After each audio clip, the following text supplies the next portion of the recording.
So for our landscape box, we're going to be using watercolor paper to construct the scene. You can see that there is watercolor paper in the background, including the top, sides, and bottom. And there's watercolor paper in the middle ground and watercolor paper in the foreground. So you're going to design those 3 layers of your landscape. Here's all the materials that you'll be using laid out in one area. So here are those 5 pieces that you use to line your box, 2 blocks that you'll use to prop up your foreground and middle ground, and then here are 2 pieces that I already started cutting for my foreground and middle ground. So that's 7 pieces of paper, 2 blocks in a box. So just a quick tutorial about foreground, middle ground, and background, and something called atmospheric perspective. So whenever we see something in the foreground on a normal daytime painting, it's going to be really sharp and clear and crisp. We can see tiny white flowers. There's a vibrant lime green in the foreground. And then as you move backwards to the middle ground, things might get a little bit less bright. But we can still see some detail, especially up here on these buildings.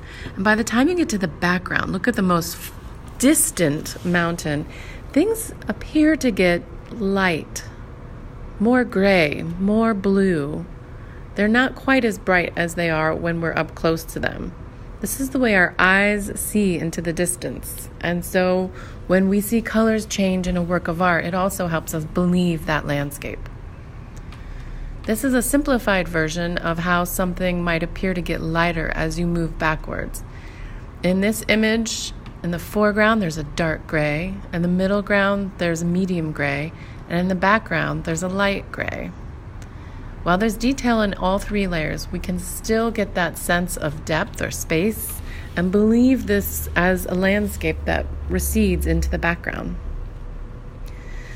So these are the 4 pieces that you'll work on first, and it's great to lay them out together. I had an idea to do an amusement park, and I wanted to design it so that the roller coaster went across the entire landscape. So I laid out my pieces to fit like this so I could start to imagine my landscape folded into the box.